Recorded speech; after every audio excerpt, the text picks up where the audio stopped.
This is all a process.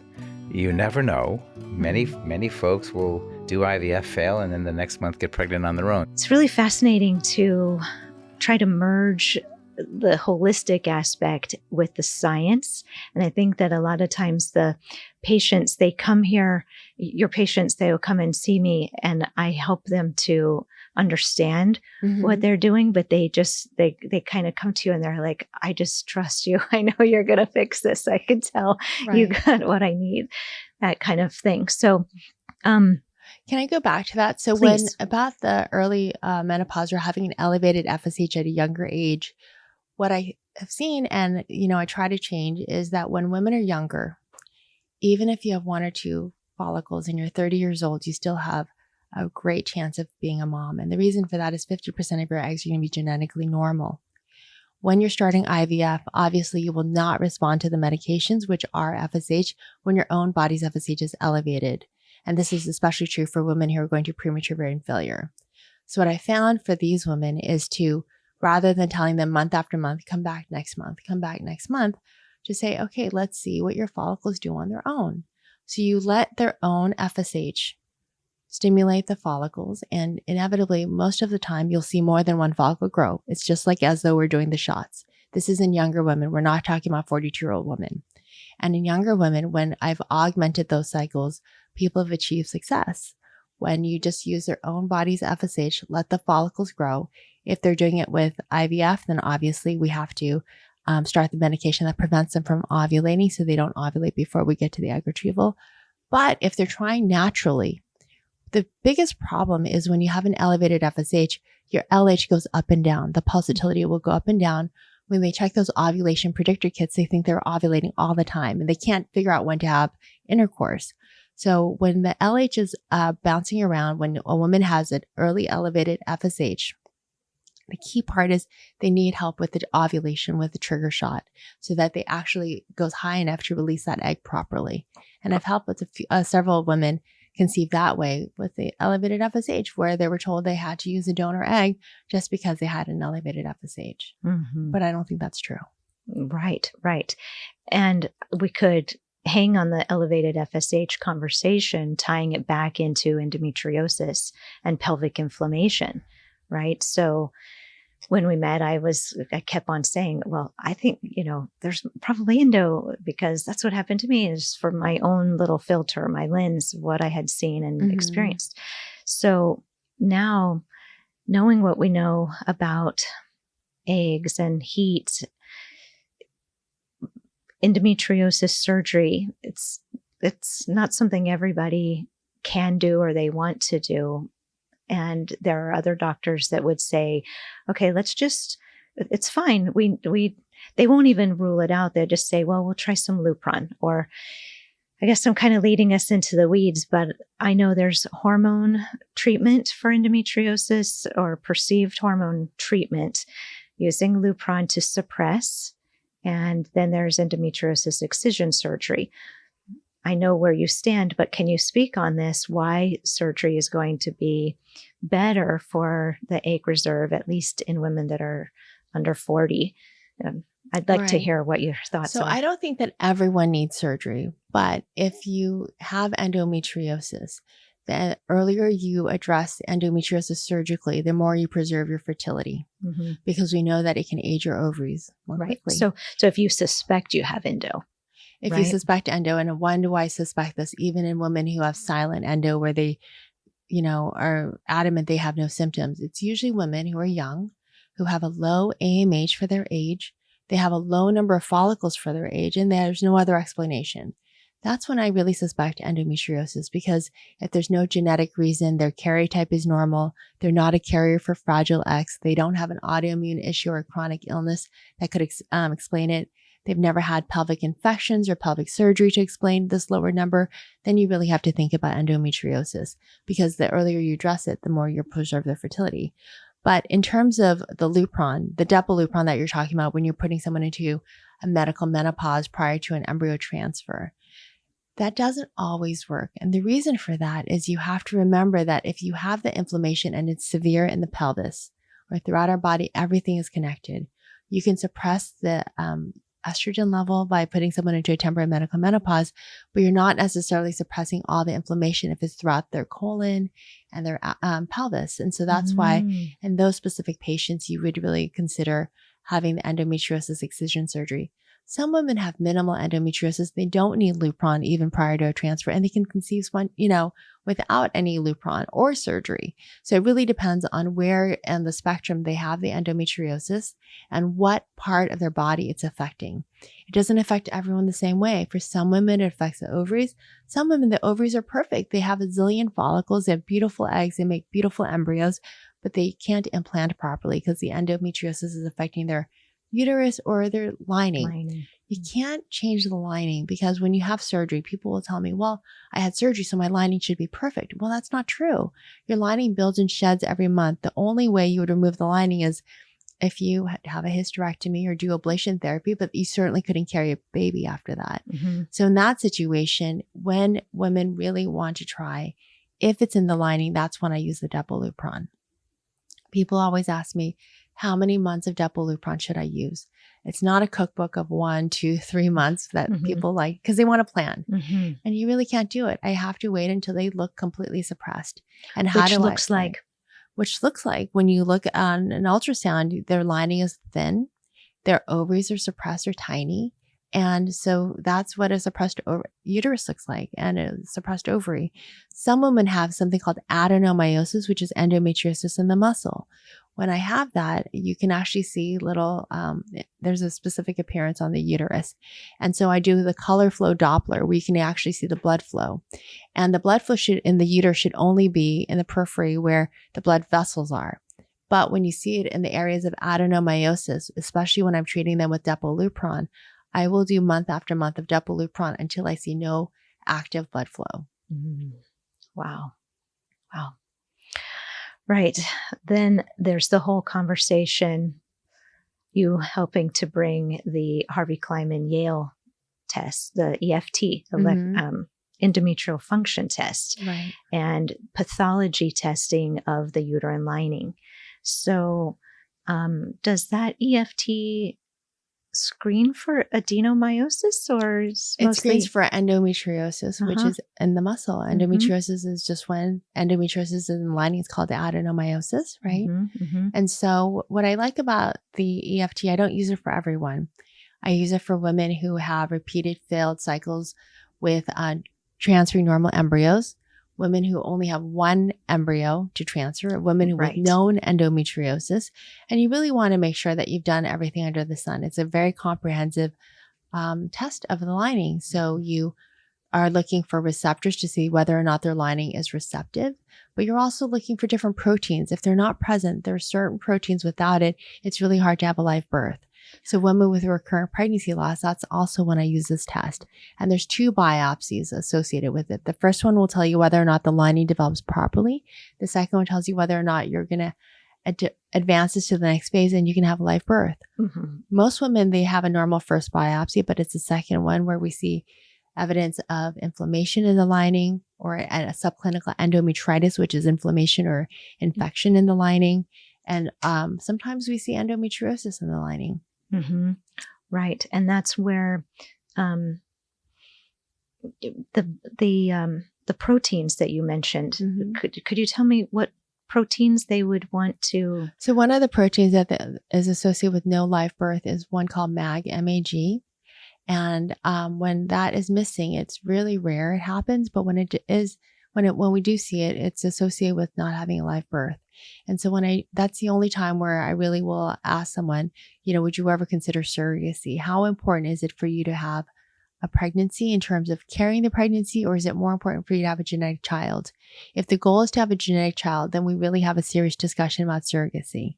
If it's just for them to be able to carry, then we try to go through everything we can to make that happen. But we have to test and retest until we can find a change and know that we have a real chance of having a live birth. Right. So cyclin E, that's the inflammatory protein that would be in a elevated. So the cyclin E is the third column. When you look at the endometrial function test report. And that can be associated with when there's a discrepancy in terms of the dosage of estrogen progesterone. So normally with progesterone, the suppositories we use start off at 200 milligrams. The Yale protocol starts off at 25, goes to 50, 100, and then 200. Believe it or not, for some women, that's too much, and we have to go down to 12.5 or down to 6. Whenever people tell me that they want their progesterone blood level to be greater than 15 or greater than 20, and this is really what they want, I try to explain to them that's not really what's important. What's important is how it's affecting the lining.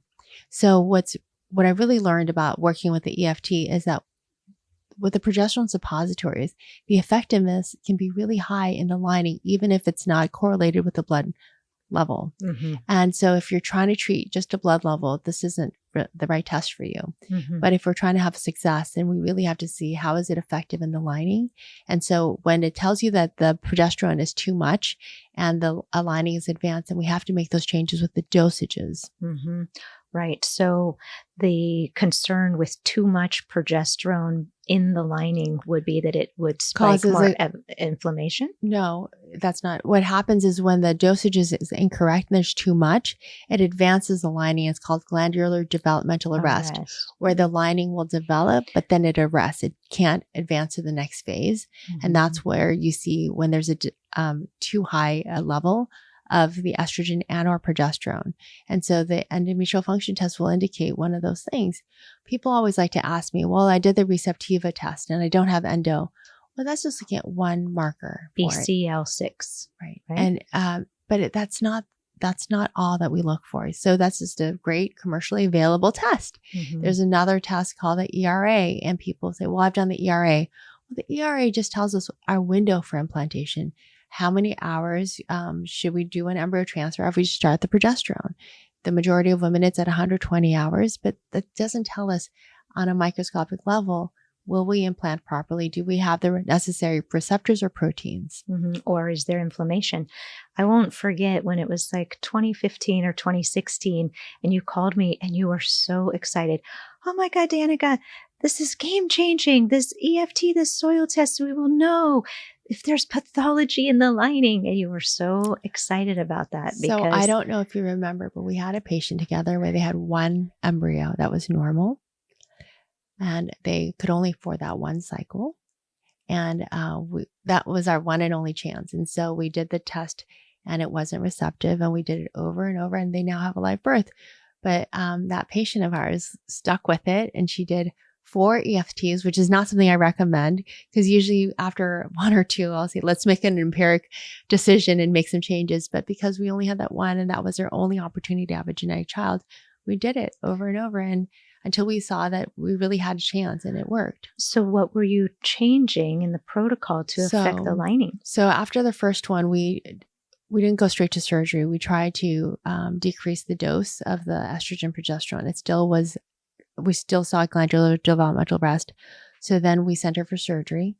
She came back. We repeated it after the surgery, we just empirically added Lupron, the daily Lupron, not the depot Lupron. And it still was abnormal.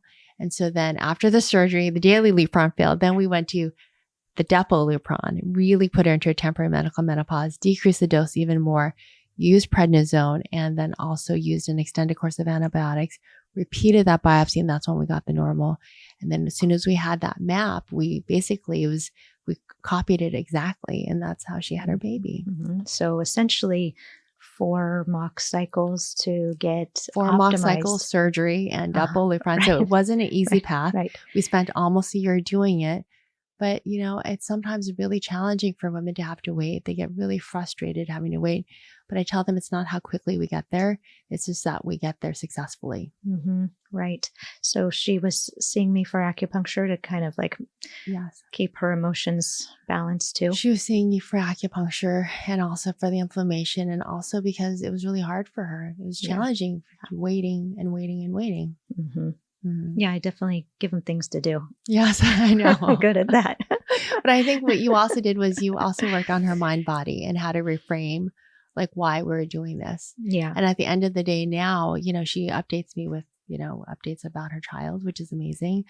But when people are going through it, it's not easy. And so it's kind of nice when they have someone to support them. And that was something that you really helped them with, is you helped her support. We might have people that are just getting started, or women and couples who have been going through it for a long time, that there will be something that they hear that then can help them run with that and have a pregnancy when they haven't before. Sure. So I know that being the holistic provider on the team, I start my conversations very differently. And usually they've already done a workup with the MD, the RE. So let's imagine our mutual case that we have. She's just turned 37 and she's been doing things the holistic way. And she's got 2 pregnancy losses under her belt. What is the starting point for a case like that? So it's not just brand new to fertility. Yep.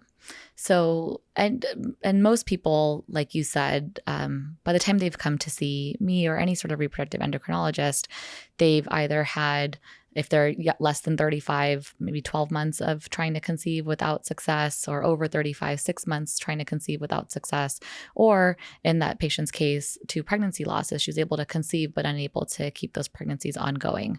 So they've been doing this for some time, right? So we need to get to the root of the problem as soon as we can. And if we cannot get to the root of the problem, they fall into this category of unexplained infertility, which is kind of, a catch-all for the people who we haven't been able to find anything for. So when I think about the workup for a patient, you always have to think in a few different big categories. So the first category is the ovaries, because that's where all eggs come from. And so, we have to make sure that women are ovulating properly. And I'll go into the specifics in a little bit. So the first category is the ovaries. The second category is the uterus. And part of the uterus includes the cervix and the fallopian tubes to make sure that both of those things are anatomically normal as well. Then you have the male factor involved as well, and how that can contribute to infertility and or pregnancy loss. Then you have to think about the genetics of both partners, both the egg and the sperm. And then the last category is overall health and well-being, really, right? So we want to make sure nutrition is good for both partners. Their stress levels aren't too high, because that can really affect ovulation.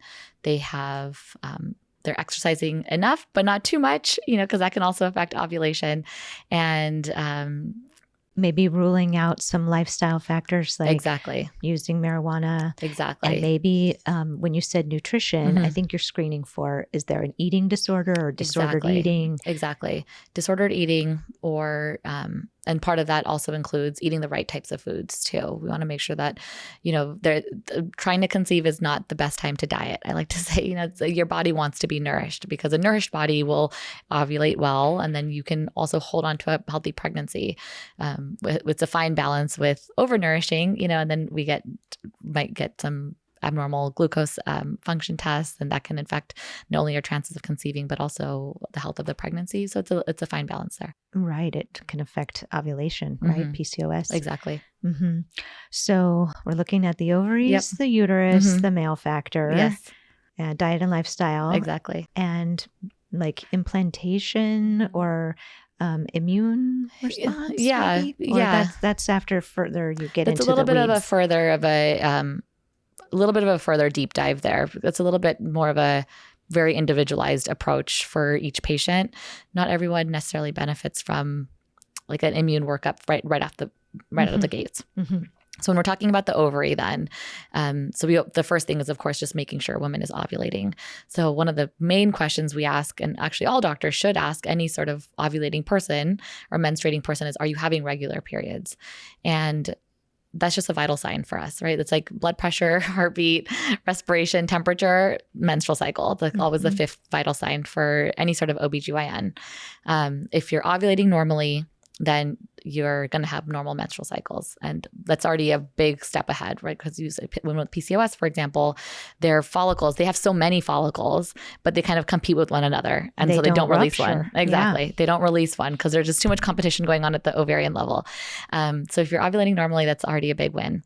The other thing about the ovaries is we want to make sure that luteal phase of the cycle is also sufficient and long enough.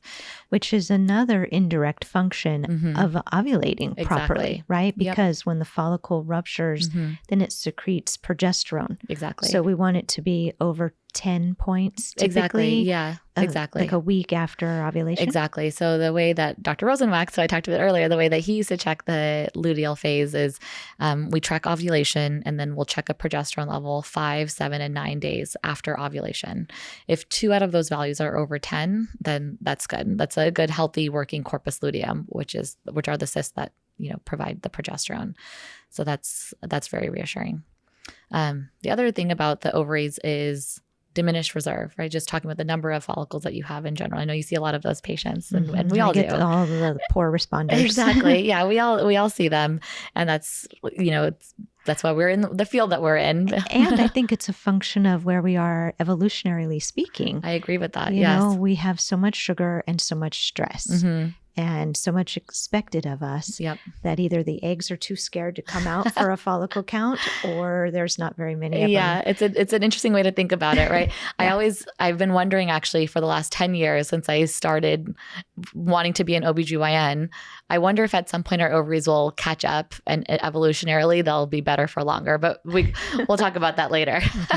Because, they're still catching up from when women were having kids in their early 20s and they think that that's normal. And dying at age like 45. Exactly. Right. So maybe one day our ovaries will catch up to what's actually happening in the world. But until then, we don't, most people that we see are either having diminished reserve, meaning that they don't have as many follicles at the beginning of their cycle.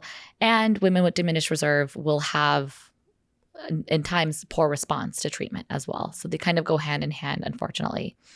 Other things are like cysts on the ovaries. So some types of cysts don't really cause an effect on the follicle count, but things like endometriosis and specifically endometriomas on the ovaries can really cause diminished reserve and a poor response. Because that is like a blood-filled cyst that's in there. Yeah, it's blood-filled cyst. And it's not just that it's the cyst and it's taking up space. It causes a lot of local inflammation as well. Because it's a side effect of having endometriosis, probably. Exactly, correct. And it's interesting. Sometimes women come in and they don't even know they have endometriomas. They've never had any symptoms of endometriosis, and they'll have diminished reserve. And that's a whole brand new conversation that we have to have right then and there. So that's, that comes up as part of the workup.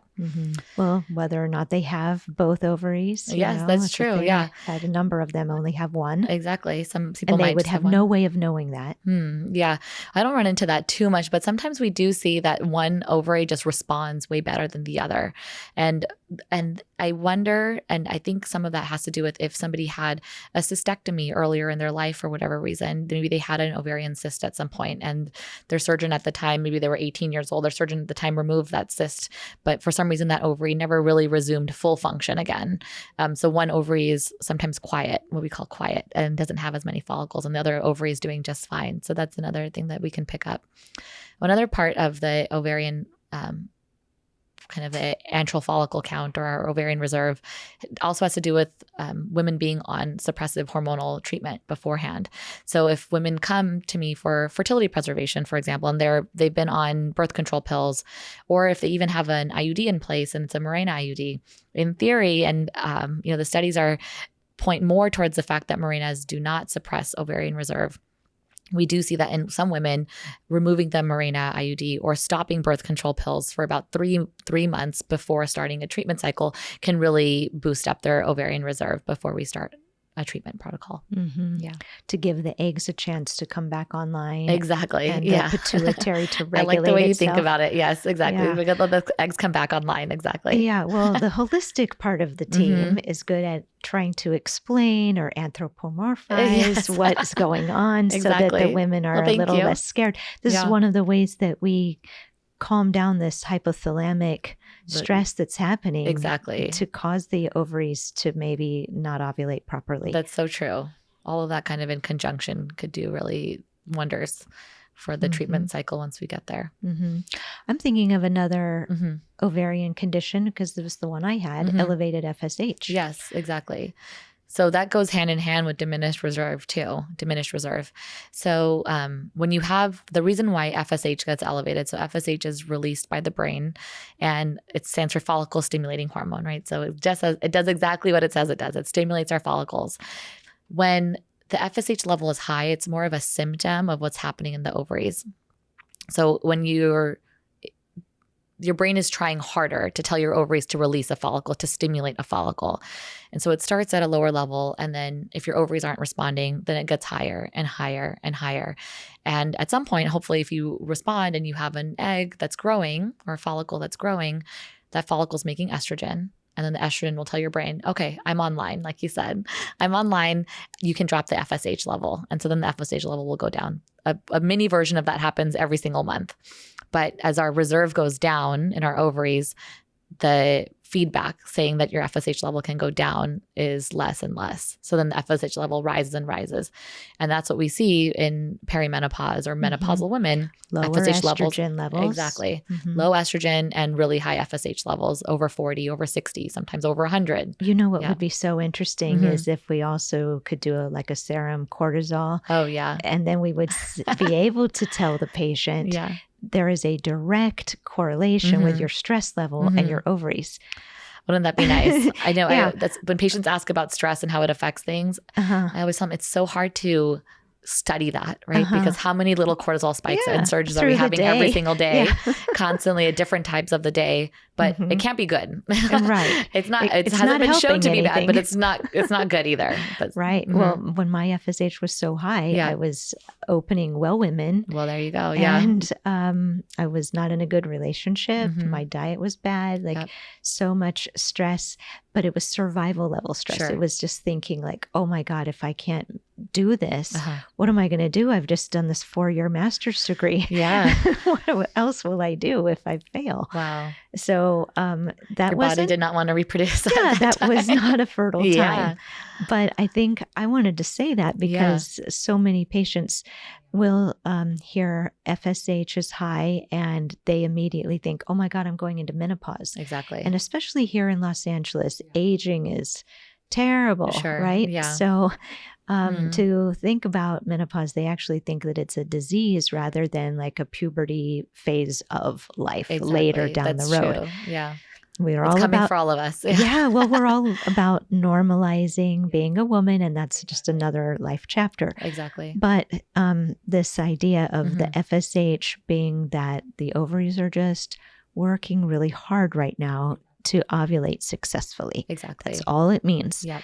Let's segue into the AMH. Yes. Though. Yeah. So AMH is a buzzword over the last few years, really for quite a few years, as a way to check your fertility, right? So that's what it gets kind of labeled as in the media. And I always warn people. So AMH stands for anti-Mullerian hormone. So I always warn people that an AMH level is a marker of your ovarian reserve. It's not a marker of your natural fertility. Again, a marker of your natural fertility is if you're ovulating every month, then your chances of conceiving are the same as somebody else your same age because they're ovulating every month. It's okay if your AMH is 1 and their AMH is 3 because you guys are both releasing 1 egg every month. You're the same age, your chance of conceiving is the same. Right. Like Dr. Beck would say, a marker for fertility is your antral follicle activity, not the count. That's a nice way to think of it. But okay, follicles are recruiting. I can see them with my eyes. I'm less concerned what your AMH score is. Exactly. That's exactly right. And so what AMH does tell us is a marker to how a woman will respond to IVF or to ovarian stimulation. So if I'm somebody who my AMH is 1, for example, that roughly equates to an antral follicle count of 10. My AMH is 1.5. It's not that great. Just FYI. Well, without knowing how old you are, it doesn't really mean anything. Yeah, exactly. It doesn't mean anything. And so I have to tell myself too. So, if my AMH is 1, that roughly equates to an antral follicle count of 10. If somebody else my same age AMH is 2, that roughly equates to about 20. So if we're doing an egg freezing cycle. I've never heard this before. Yeah, so it's about 10 to 1. So So if we have, if I'm doing an egg freezing cycle, if we're both doing egg freezing cycles, I might have to do 2 cycles where she might just need to do 1 to freeze the same number of eggs. So, and I wish that there was something that us reproductive endocrinologists could do to increase that number that we could stimulate every month. We have a few tricks to maybe increase it by 1 or 2 eggs, but not to ever make a 10 turn into a 20. I do see some AMHs double, but it's a function of food and lifestyle and calming down and getting, I think I have seen, and I'm sure you have too, they get one of these markers, be it FSH or AMH initially, because somebody tells them to go in. Correct. Yes. They get that and it scares them, and then they go back to retest and it's even worse. Interesting. Another way of interesting. another way of saying, look how the emotions and the fear just like makes it just how interesting. go in the wrong direction. And on the other hand, like you said, once some people start eating well, or you know, start exercising, or doing starting acupuncture, their AMH can really improve. Calming the nervous whatever system. they can do to help calm their nervous system. You can see a rebound in AMH. I have a boy and a girl. You know, my daughter is 16 and a half, and I have already seen her AMH is very low. We've done an ultrasound. Her egg activity is very low. And my son is 14, and he sits a lot gaming and doing different things. That is the normal behavior of this generation. Of course, and I don't think it's an accident that we have the technology that we do to keep the human species on the planet. But it is definitely a conversation that is new, because up to this point, it's been the health class and the sex education class about not getting pregnant. But I think that class has to be changed to include certain factors like you're describing. So yes, learning about reproductive health is very important. And now what we see is also more modern families. We have single parents. There are females, they come in and for different reasons, they don't have partners, or they had partners that they were not ready to have children. They come in and say, you know what, I want to be a single mom by choice, and how you can help me. There are resources to help them. Same thing for single father by choice, they come in. And I think it's always good to know what's your goal for future. Is also, we have patients that, you know, they feel like, okay, I might not ever want to use my eggs, but let me freeze it. But at least I don't lose that opportunity while I'm younger. And these are all, I think this is coming with current technology. When I was in college years, this was not for me. Nobody, gave me that information. I wish I had it and I could use it, but it was not there at that point. Even in 2001, when I was 31, that's when I was told I wouldn't be able to have kids of my own. And that's when I started asking the questions and becoming empowered and figuring things out.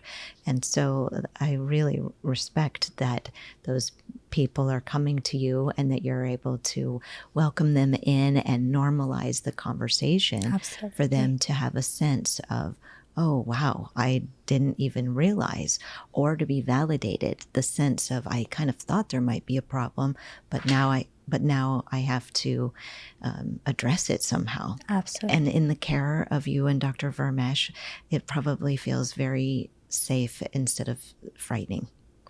I think it should be, we have to make our patients comfortable. This is very private. It's very personal. They come in, and sometimes we have behind closed doors, we have the conversations that they never could have the same conversation with their parents, their sibling. And again, but we are there to help. And, everybody who they have the dream of parenthood at any point in their life, there are options available. Different ways to get there. But it's always good to, to start early, set the goals like everything else in life, and then work through to get to those goals. Yeah.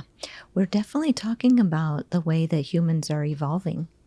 Absolutely, without yes. saying, hey, Tanaz, let's talk about how humans are evolving. It is really what's going on. And the more that we are able to talk about it, the more I think we might be able to put some of the brakes on these diminishing egg counts or these problems happening, or to bring awareness about the food that we have. The food that we have is a problem. Absolutely, yes. And it seems to be getting to become a bigger challenge for people to find food that's not processed or tainted with, or something that they prepare themselves. That's also part of the empowerment. And just to kind of fast forward a little bit, I think that the work that the patients put into improving their fertility and their health, their life, that will then be the starting point for the kids that come from the work with you, the changes to their food, the more empowered mindset that leads them to you in the first place to freeze some eggs.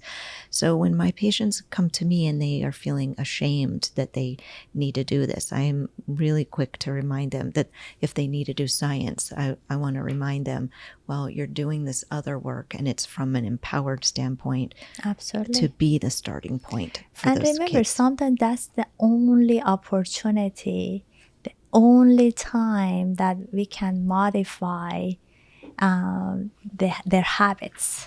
So, where they will be more compliant because they're doing fertility. Absolutely. Yeah.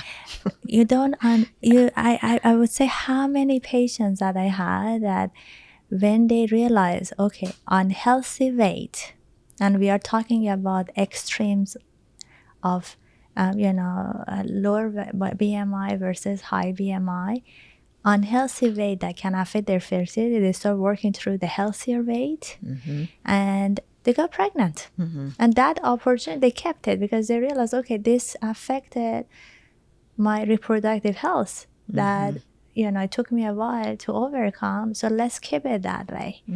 And as physicians, and definitely, Danica, I'm sure we're always trying to find the opportunities to modify things that can have permanent effect on our patient health and basically their life.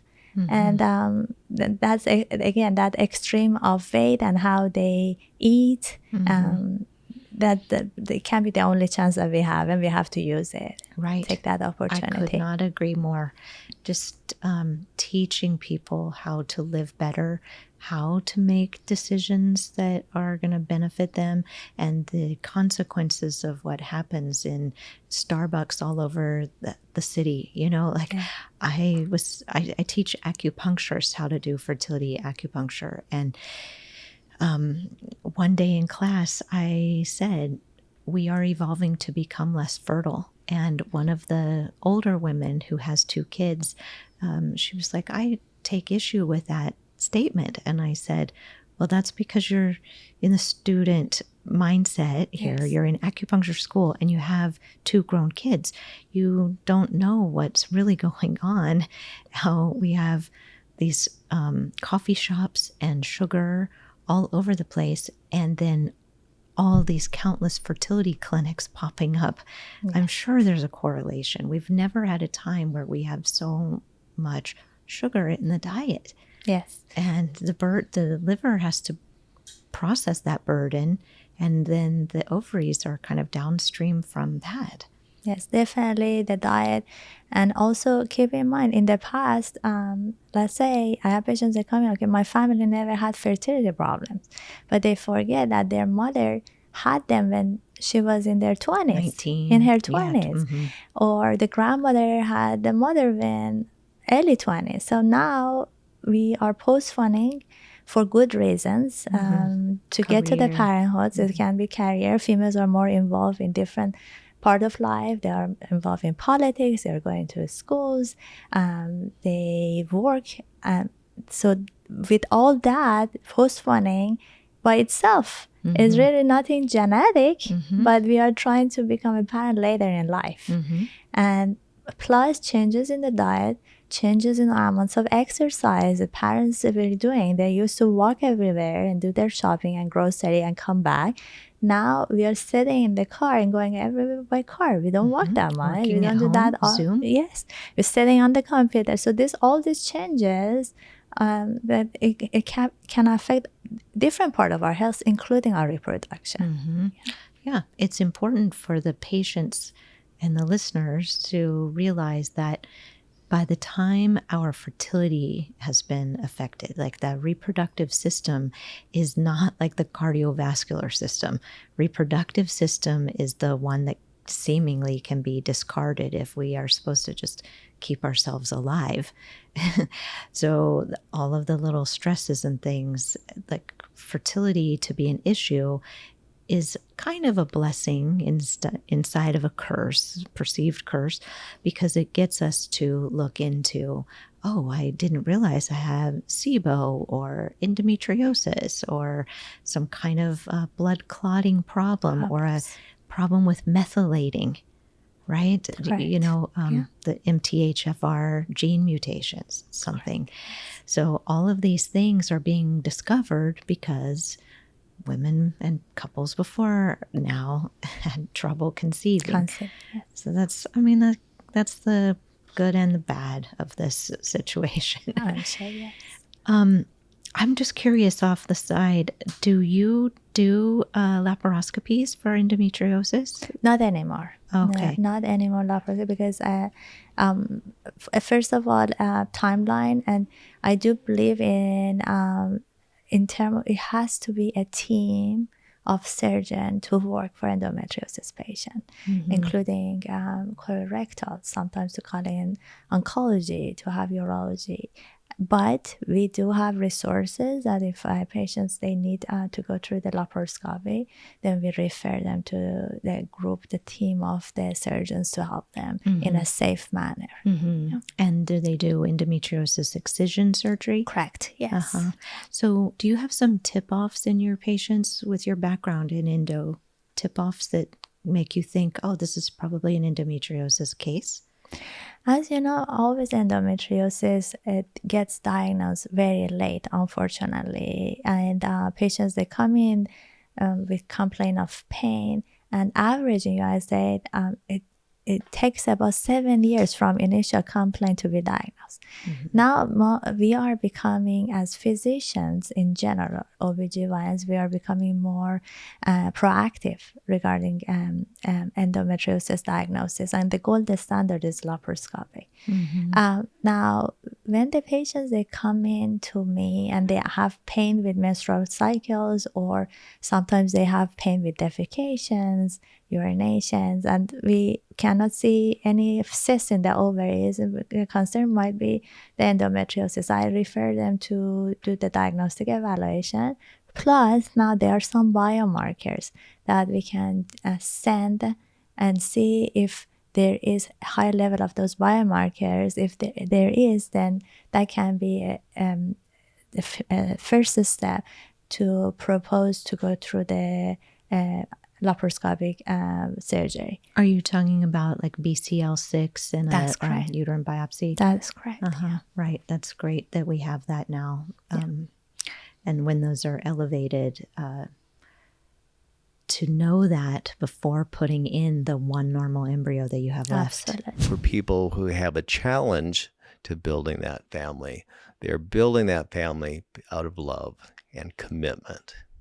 And so what do we need to provide the child? What are our obligations? Love, commitment, right, and playtime. At the core. And so does that mean that you met Mark? Well, we got together. Later? We were in our mid 40s, and then you want to test the relationship. Then you're next thing you know, you're in your mid 50s. Like, come on, this is our deadline, and then you're in your mid 60s. It goes by quickly. Yeah. So I encourage all my young gay patients, do it now. Don't let time pass you by, because men have biological clocks too. Yeah. And, you want to be young enough to care for your kids, raise your kids. Right. So, and to be able to give that gift after your own personal experience, I can't imagine how full your heart is, like where you didn't, like that wasn't in the cards for you guys. But to have so many of these babies, and I know that they send you pictures and they bring the babies in, and you get to be somehow kind of like uncle. no, the passion is there, because I see the beauty of it, the beauty of, creating embryos, of, initiating a pregnancy, of, I still get excited when I see that first heartbeat on ultrasound. Yeah. It's really beautiful. Right. And so, what was it that directed your life towards fertility in the first place? Initially, when I went to medical school, I wanted to become a pediatrician because I love kids. Aw. And I connect well with kids. I did my peds rotation. I enjoyed it. Then I did OB, and it just blew me away. I think most of us in this field went into this field originally because we loved obstetrics. And so then I was going to do high risk OB because I like the complexity, the combination of medicine with obstetrics made it a little more challenging, a little more interesting.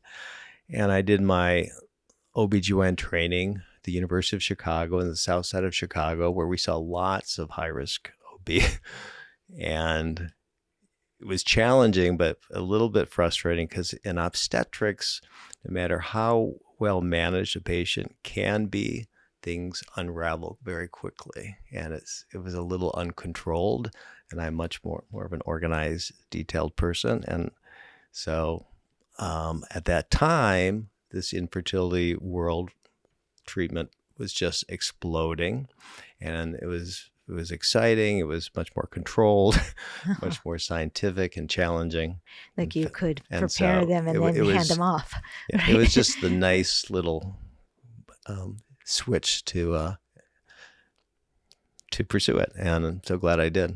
Yeah, it's still the same. Like you're working like 7 days a week or on call. Well, we're trying to change that a little bit, but we love what we do. So if we go in on a weekend, it's really not work. We're just going to see a patient for a couple hours. Right, right.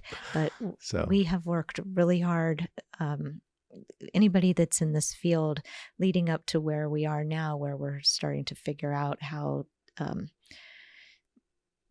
don't want to say to batch the embryos, but no, a lot of programs batch patients, meaning they start stimulation at the same time, so the retrieval will be around the same time. They do series of patients. In general, that works. We tend to see a lot of patients with decreased ovarian reserve, poor response, and in order to batch, you have to put them on birth control pills for a period of time to get them all lined up together. And some women with low ovarian reserve can suppress their ovaries and they respond even less. And so we don't want to risk that. So we start patients according to what's best for that patient. So we're open 7 days a week. If they need to be seen on a Sunday or eggs out on a Saturday or Sunday, we're there because we don't want to compromise.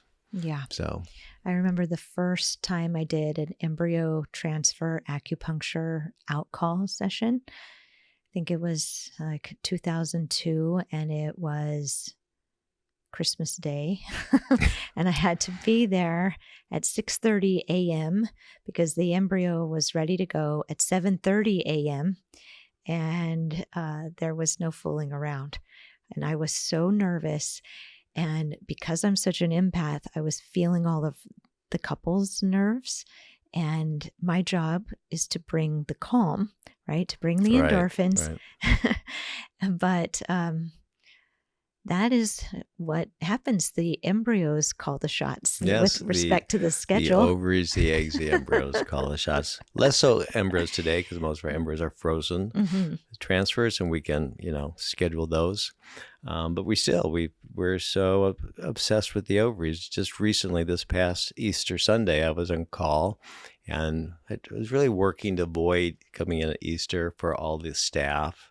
And right at the last minute, there was one patient that I wasn't certain what day is the best for her trigger shot to remove the eggs. The data wasn't really clear.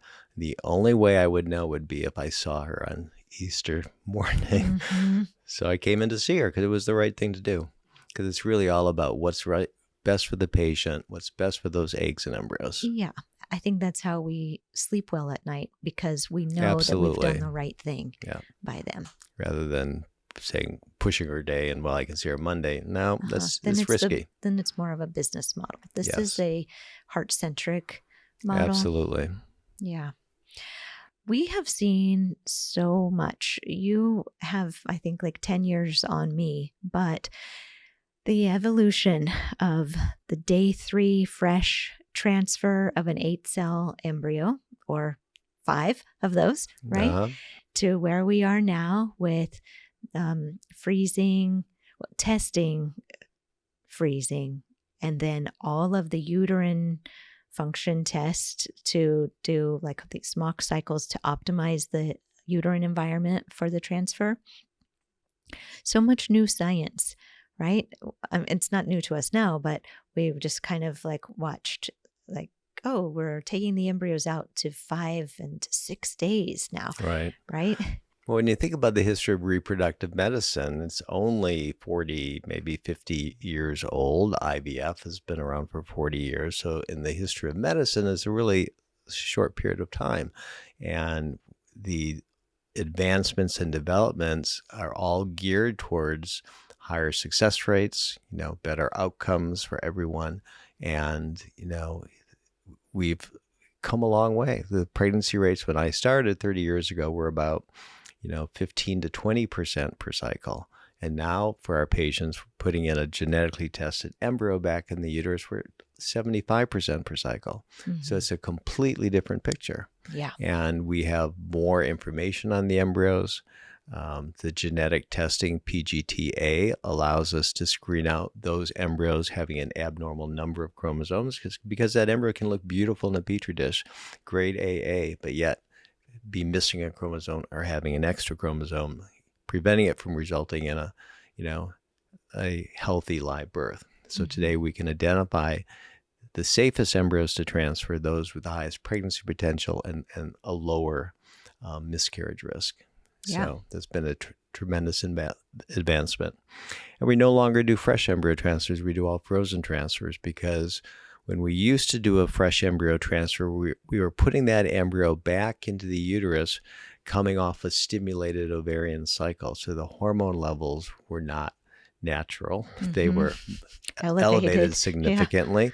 Yeah. And that we found after years that it shifted the window of receptivity of the uterus. So the uterine lining wasn't as receptive to that embryo. So maybe those embryos weren't attaching, not because there was a problem with the embryos, but because the uterine lining wasn't as receptive as it could be. Right. And remember when you attended my live seed workshop and I was talking about the inflammation post-retrieval. Remember, I was giving food suggestions for reducing the bloating and talking about acupuncture and how important it was right after the retrieval, like a day later, to get the extra water out and bring down inflammatory proteins. And you said, oh, that's right, because we are really poking away at the ovaries. And so keeping the conversation open to all these different ideas being exchanged has really morphed the medicine to change that percentage of the success rate, right? All the different... Absolutely. And, we used to, as you mentioned, put in 3, 4, 5 embryos because we didn't know which ones were normal, which ones had the potential to implant. So the genetic screening enables us to identify, yes, this one has the potential. We can't guarantee it, but it has significantly higher potential than that embryo right next door to it. Mm-hmm. So, right. So we can avoid the risk of a multiple birth twin pregnancy. Mm-hmm. I can't tell you how many sets of triplets have come through the women who did the seed program prior to the freeze-all Oh, really? Because we were improving the quality of the embryos, and then they were just putting in 3, 4, 5 blastocysts. And yeah, I have a couple of those. Yeah, And now we're mostly single embryo transfer just because we are able to achieve a high pregnancy rate, but we can avoid the complications of a twin pregnancy. yeah, I think what we should say here is it's that time spent optimizing to, as much as possible, create the normal genetics, healthy outcome, right? Like all of the do it quick things. Maybe what I'm trying to say is having the patience while you're optimizing, because we used to be able to do 8 or 10 IVFs. Back in the day, the woman would get her period, she would be stimulated, the eggs would be retrieved, would put them back in, and if it didn't work, okay, she's on her period, stimulate the eggs, retrieve the eggs. Now there's a lot more of this testing, scrutinizing, using the technology, but the idea is optimal conditions are being created. Optimal conditions, for the embryo to be the uterus, even in the IVF laboratory, just the conditions have changed, that developments have allowed us to keep the embryos alive longer, from 3-day culture to a 6-day culture. And today, 60, sometimes 70% of the fertilized eggs will develop into a blastocyst, which is the developmental stage an embryo must reach if it's going to have a chance to implant. So 5 years ago, we couldn't keep embryos alive that long to enable us to do what we can do today. But due to changes in the culture media, the laboratory environment, we are able to keep the embryos alive longer. Yeah. So lots of advancements. Oh, yeah. That email I was telling you about earlier, this woman I heard from recently let me know that her day 7 blastocyst, it was the 4th of her 4 normal embryos, or no, they were untested embryos. And this was the one that was on day 7. And she said in the email that she was not even going to implant it. But something that she picked up on in the seed movies made her think, why not? I should just try it. And now she has a 2.5-year-old little girl. Beautiful. Beautiful. Yeah. I mean, those day 7 embryos, they still have. Well, we know they have lower pregnancy rates than day 5, day 6, but we have live births from day 7 embryos. Mm-hmm. Just like the low-level mosaics. That's something we could talk about too.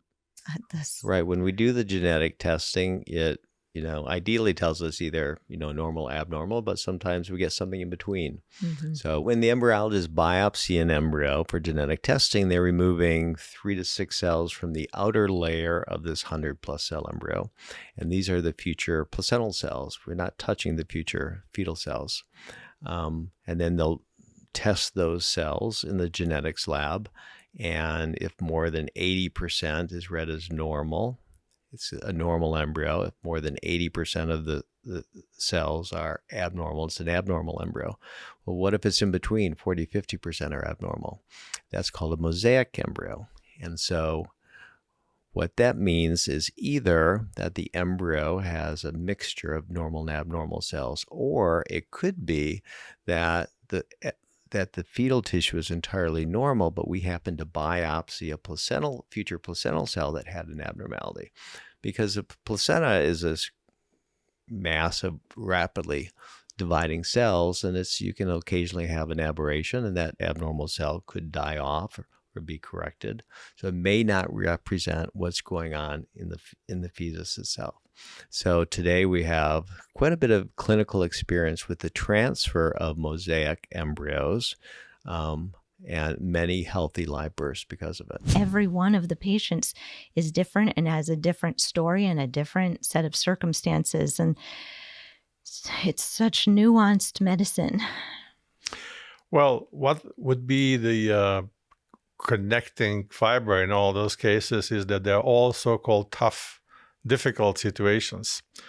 That would be patients who are in what we call advanced maternal age, or patients who have what we call diminished ovarian reserve, who have been deemed by other places sometimes as incurable, untreatable, or intractable, and have been told that they cannot succeed in conceiving using their own eggs or sperm, and were instructed to use donor eggs or surrogacy, maybe sometimes prematurely, only to find in connecting with you that maybe there's still another way for them to succeed if they just chose a certain path.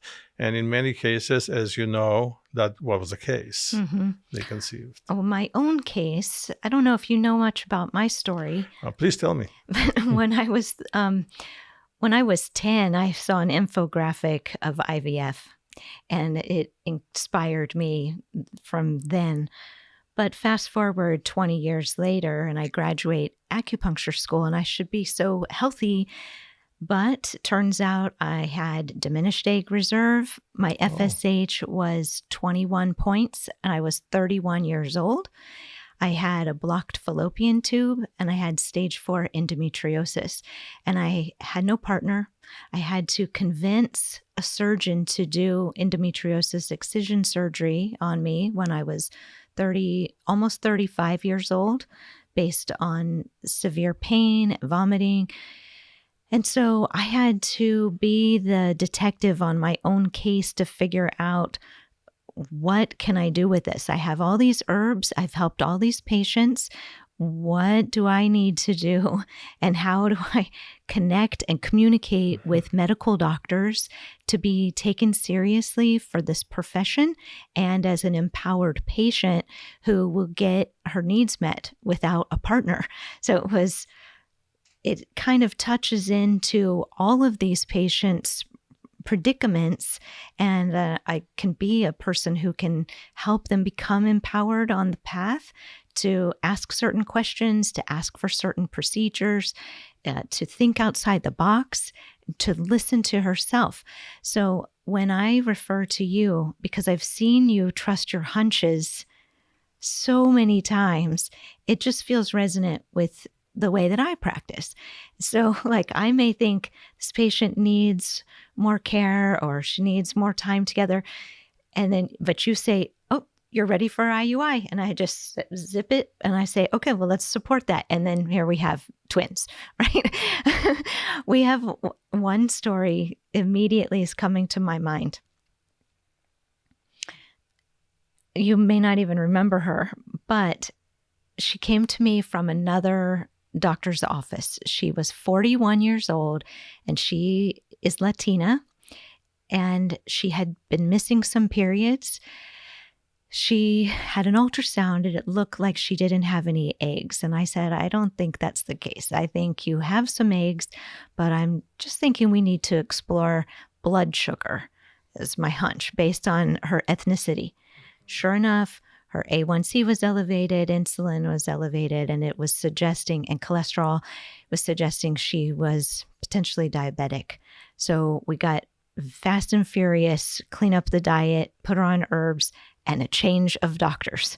You are the doctor that I sent her to. I mentioned this case on another episode, but you are the one who gets the credit for this because you did the ultrasound and you saw that she had nothing.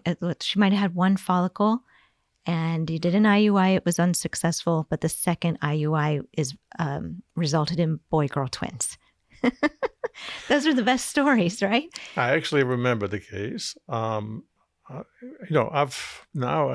little surprised that I remember most of the patients that have been to the office, especially the ones with difficulties. After more than 10,000 patients, you would think I would forget most of them. And I do. The ones who come and get pregnant easily, I don't remember. Mm-hmm. But the ones who have difficulties and some long story typically make an impression, and I tend to remember them. Mm-hmm. Well, that leads me to another thing, and that is, okay, those patients who, for example, have high FSH or low AMH level, as you described yourself and others, and are told, therefore, okay, look, your AMH is too low or your FSH is too high to get pregnant based on the blood test. I disagree with that approach. I think that you look at the whole person, you don't look at a single blood test or even several blood tests to decide how whether the treatment has a chance to work, or you need to look at the whole person. Sometimes a blood test can be abnormal, but I do an ultrasound and I have a feeling that this is not the case here. There's discrepancy. It's not unusual for blood tests to not tell all the truth. So we need to look at the whole integrated picture. I'm not surprised you call your center, Well People, Integrative Healing Center. Well, it's integrative or integrative. I think that's important to emphasize that all aspect of the person, the psychological aspect, the nutritional, the socioeconomic, everything, and the blood test and ultrasound and whatnot. And once everything else is analyzed, many times the outcome is completely different from what we imagine just based on the blood test. There are all kind of options available to those women, even with a very poor ovarian reserve. There is natural IVF without medications that works many times with those who have a single follicle. So natural IVF means low dose medication? No medications. No meds. Okay. I have many such stories of women who had no follicles, so to speak, on ultrasound and blood tests were poor and so forth. And we simply followed their natural cycle until a follicle emerged. And then we followed that follicle until it was ready. And the only thing they needed was that one trigger shot. No medications otherwise. Of course, the usual prenatal vitamins, baby aspirin, whatnot, but no injections of hormones. And then they receive the trigger shot, a single trigger shot.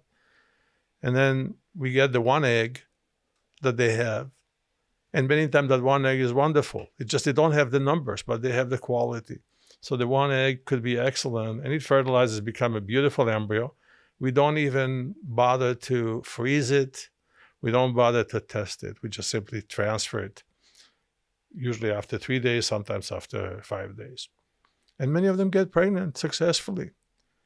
Remember that most pregnancies in the world occur in a natural cycle with a single egg. Mm-hmm. So why shouldn't this one work? Mm-hmm. So I'm a big believer in natural IVF where there's no other choice, or mini IVF where you give a limited amount of medications to other women. There are adjuvants that can be given to encourage that. I'm sure you're more familiar than I am even about DHEA and whatnot, the CoQ10 and many other antioxidants that can help those women. So before one agrees to surrender because of some opinion given by somebody, I think they should consider a second or third opinion. And many times the outcome can be completely different. There are a lot of people who don't know about the history or the fact that I think it was 200 or 150 attempts by Edwards and Steptoe to get that one pregnancy. Mm-hmm. So the pregnancy rate was 0.001% or something like that, mm-hmm. or 0.01%. Mm-hmm. So when we talk today about, well, my clinic has 70% and this clinic has 60%, pregnancy rates, not just getting eggs, but pregnancy and even delivery rates on the 40 and 50%, it seems low when you're the patient, right. But as a scientist physician who's been at this forever and have done research, it's amazing what we do. Mind-blowing. It is mind-blowing. Yeah. When Dr. Mars said that the first transfer that resulted in a live birth was the 5th transfer that they had done at USC, and I don't know if I'm getting the data wrong, but that right there showed just another one of those early advances and catapulting. Because his was frozen eggs. That was his big frozen embryos. Frozen embryo. Yeah, that was his big claim to fame, for all of us. Yeah, that catapulted the science. It's changed everything. Yeah. Right. And then we talked, he and I, about the ovarian stimulation protocols and Clomid and Follistim, Gonal, Pergonal. Yes, Pergonal, the original. Pergonal days. Yeah. So a lot of the listeners might appreciate this history so that they can appreciate that they get to do IVF instead of feeling down that they have to do it. Unfortunately, the biggest, I think, impediment to patients coming to see us is the belief that sort of the buck stops here, that if you can't get past us to a baby, then it's fruitless, hopeless. And we can talk later on about that a little bit in my experience with acupuncture. But if there was one thing I could do, it's to say, this is all a process.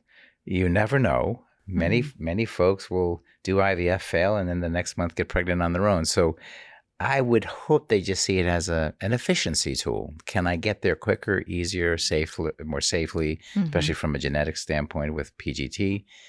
But it's the accessibility that makes it so hard for folks. It's like, oh my gosh, it's so expensive. So therefore, this has to work. And then we'll talk about your research where the mindfulness set changes or attempts to put it in perspective about life and the world. And so anyway. Right. When I'm talking to them about having to do IVF, I insert this important piece of information that we're going to get a lot of diagnostics too, and maybe some answers. Because one thing we are all concerned about is how to elevate the chance of success, right? So the more that we can calm them with information, the more that we can calm their nerves anyway, acupuncture, herbs, explanations, friendship, that kind of thing does increase the chance of success often. It does. And the hardest part for all of us, especially in the Western mindset, if it's not a randomized controlled, double-blinded, 0.05 or 0.01 statistical p-value, somehow it doesn't have value. But again, as we get into the story of acupuncture and how I got introduced to it, we can kind of talk about what led me down the pathway to maybe we don't know. So therefore, if we don't know, let's just play. Let's just play. Right. Thank you for that. And thank you for having the open mind. And thank you, if Diane's listening, your acupuncturist wife, for like every day getting your mind more open back in the day. Thank you. Well, so do we start with the tapeworm? Sure. Or do we start we can start before that, yes, because exactly. you're talking about my journey into this field. Well, first and foremost, this is my second career that I stumbled upon into. I always wanted to be a marine biologist. I always wanted to work with Jacques Cousteau. That was my dream. And I was a kid who grew up in Bayonne, New Jersey, right out of Manhattan. So, it was kind of seemed unrealistic at the time. But I ended up working with his son, Jean-Michel Cousteau, and I ended up in New Guinea on an expedition with him. So it turns out your dreams can come true, even if you don't know how you got there, but I did.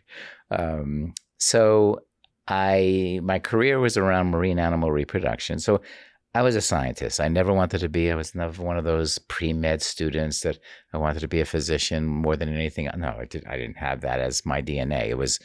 I love science. I love the ocean. And it turns out I fell into reproduction, and I absolutely adored it. And it was fascinating. It was so multifaceted.